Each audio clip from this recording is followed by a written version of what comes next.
Olá, queridos amigos, queridas amigas, que a graça e a paz de Jesus esteja com cada um dos amigos, que o sol da justiça, que é Cristo, possa aquecer seus corações, dando-lhes o devido entendimento, sabedoria, conhecimento, e que todos tenham um dia bastante feliz. Vamos à oração. E hoje, domingo 17 de agosto de 2025, dentro desse novo trimestre, a lição 8 de hoje, ela tem como título No Monte Sinai. E a lição de hoje, ela está baseada no livro de Êxodo, capítulo 19, onde o povo de Israel, liderada por Moisés, ao eles saírem do Egito, que eles foram libertos ali pelo poder de Deus, eles recebem uma ordem do Senhor para que eles fossem todos acamparem em frente ao Monte Sinai, ao pé da montanha, como diz lá no verso 2 desse capítulo 19.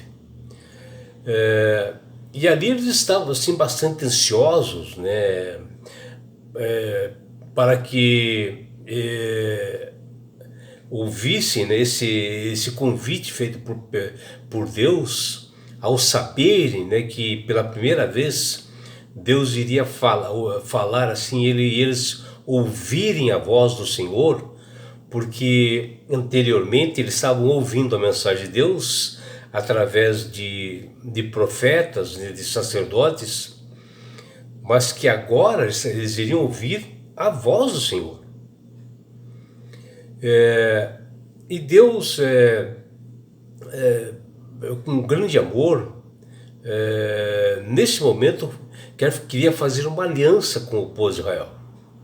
E as pessoas assim, estavam cheias assim, de esperança e expectativa, né, para este momento. E a ordem de Deus para Moisés é que o povo se purificasse naquele momento, né? E que todos deveriam lavar as suas vestes, né? E ir na presença do Senhor. Ou seja, as pessoas fazerem uma reflexão, um arrependimento dos pecados para receberem realmente o Senhor e ouvir a voz do Senhor. E assim era o propósito de Deus de que a nação de Israel ela fosse obediente e fiel e uma testemunha para o mundo todo, para as nações vizinhas, proclamando o seu nome, né? E mostrando o seu verdadeiro caráter, realmente que é amor. E após uma cerimônia de purificação, Deus revelou para o povo de israelita, e ali foi cheio assim de trovões, relâmpagos, né? E uma nuvem sobre aquele monte ali. E após o povo reunido ali, né, ao pé do Monte Sinai, Moisés sobe realmente o Monte Sinai, a montanha, para ir ao encontro com Deus, e ali ele recebe a mensagem de Deus, que diz lá no verso 3, e que ele promete fazer deles, no caso Deus, né, promete fazer do povo de Israel um tesouro especial, um reino de sacerdotes, né, uma nação santa, uma propriedade particular dele, Deus. E quando aqui menciona, né, que Deus queria que Israel fosse uma nação santa, muitas pessoas confundem, né? Pensam que santo é sem pecado, e não é. Santos são pessoas separadas por Deus para servi-lo. Mas não quer dizer que não são pecadores. Não existe realmente um ser humano que não seja pecador. Porque todos pecaram e carecem do poder de Deus, que o próprio Jesus diz, né? E ser um povo santo significa ser dedicado a Deus, né? Revelar o seu caráter, o seu amor para as outras pessoas, que elas se interessem em conhecer esse Deus. E é assim que nós devemos agir. especialmente, né, as nações ao redor do povo de Israel, eles deveriam observar realmente as atitudes, né, desse povo, que seria um testemunho bastante grande para eles, para a conversão dessas pessoas. Israel também foi chamado para atuar como um reino de sacerdotes, né, que conectaria pessoas com Deus, para essas pessoas darem a mensagem, né, para elas, que elas aceitassem a Jesus e que através disso elas pudessem buscar diariamente a Deus. E isto quer ser sacerdote, dar a mensagem.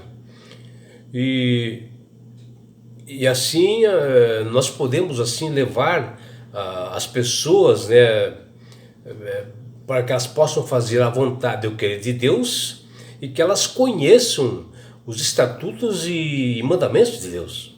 Israel deveria ser um tesouro especial, porque ele desejava que o seu povo tornasse seu canal para iluminar o mundo, né, para ver o que Deus faz realmente na vida das pessoas.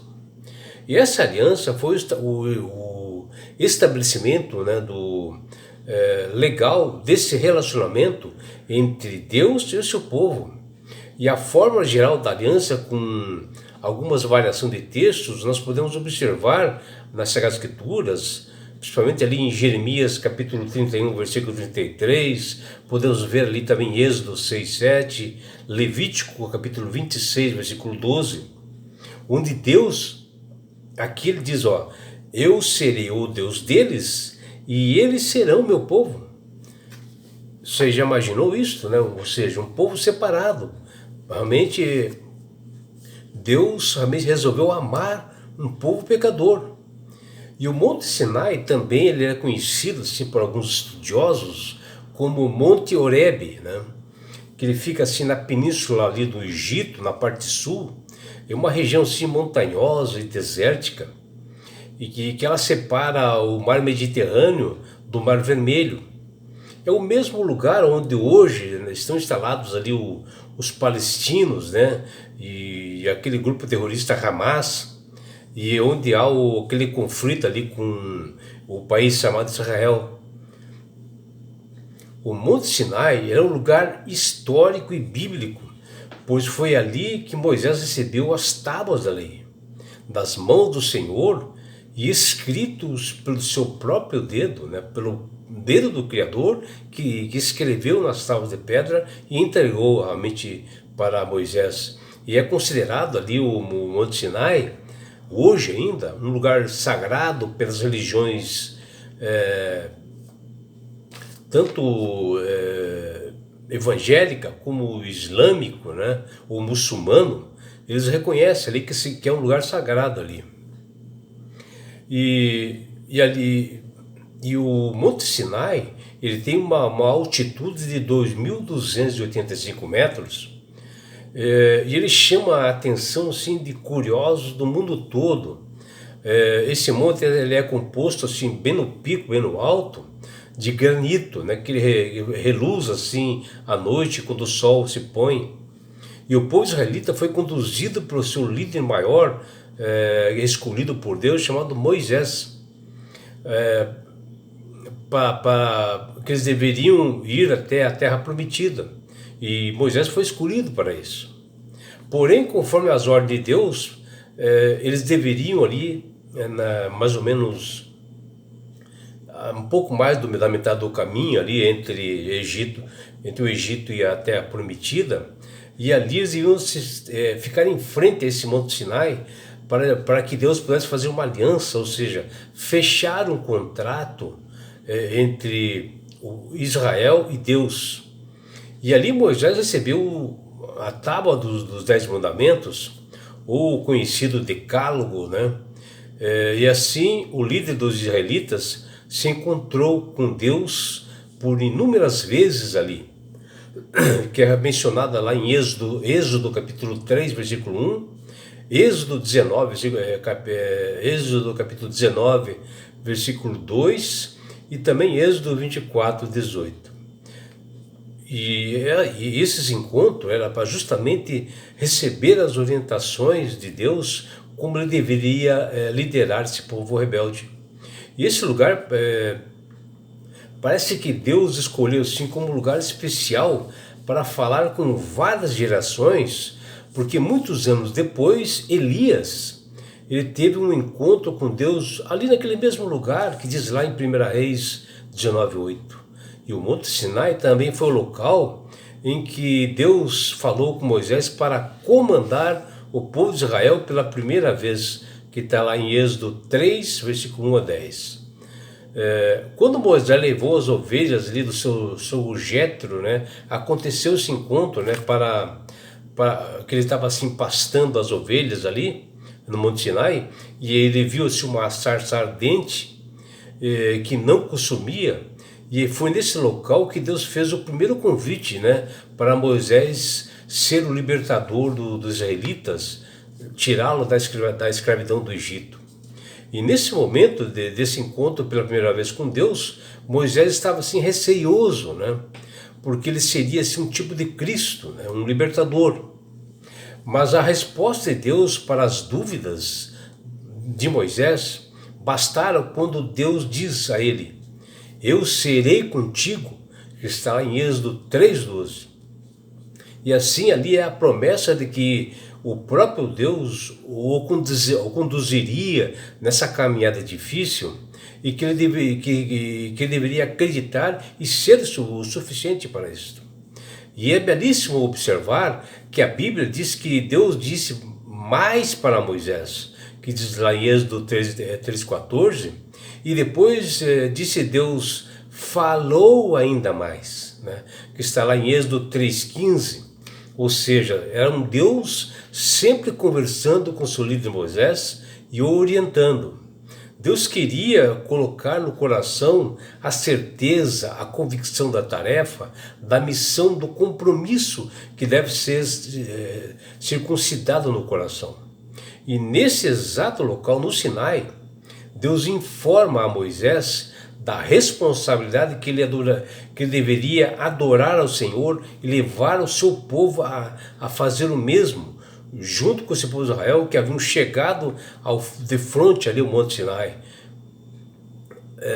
Que eles estavam alegres por estarem libertos do Egito, que eles estavam a caminho da Terra Prometida, mas que eles deveriam assim de receber uma orientação maior e fazer uma aliança, um compromisso ali, mostrando um sinal de que Deus estava protegendo aquele povo, que está lá em Êxodo 3:12. E após longo 2 meses de viagem difícil, eles chegaram ali a este Monte Sinai, que está lá em Êxodo 19:1, e ali eles ficaram justamente por 1 ano, que diz lá em Números capítulo 10, versículos 11 e 12. E na metade desse ano, Deus entrega esses estatutos e mandamentos para serem cumpridos, que está lá em Êxodo 19:40, que está aí também em Levíticos 1:27. E após isso, o povo de Israel foi consagrado como um povo especial, uma nação eleita, um sacerdócio real. Vejam que maravilha, né? E Deus, que é soberano, ele tomou a iniciativa e ali no Monte Sinai ele estabeleceu esta aliança entre Israel e ele, Deus. Porém, sob apenas uma condição, que eles deveriam respeitar os mandamentos, serem obedientes e manter um relacionamento com ele diário, onde as tábuas que foram entregues para Moisés, a primeira tábua, ali tem 4 mandamentos, que é um relacionamento do ser humano com Deus, né? E o próximo que está lá na segunda tábua, os 6 mandamentos, é o relacionamento do ser humano com o próximo. E assim Deus promete para essa nação que ela seja assim, um tesouro especial, um reino de sacerdotes, nação santa, que fala lá em Êxodo capítulo 19, versículos 5 e 6. E é por isso, meu amigo, minha amiga, que Deus tem clamado, falado a cada pessoa para aceitar somente a Jesus como o Salvador e Senhor da sua vida, para que você realmente seja um sacerdócio real, que você seja realmente uma pessoa santa, mas não quer dizer que não seja pecadora, mas que seja separada para a obra do Senhor, para levar mais pessoas a acreditarem realmente que a salvação só vem através de Jesus.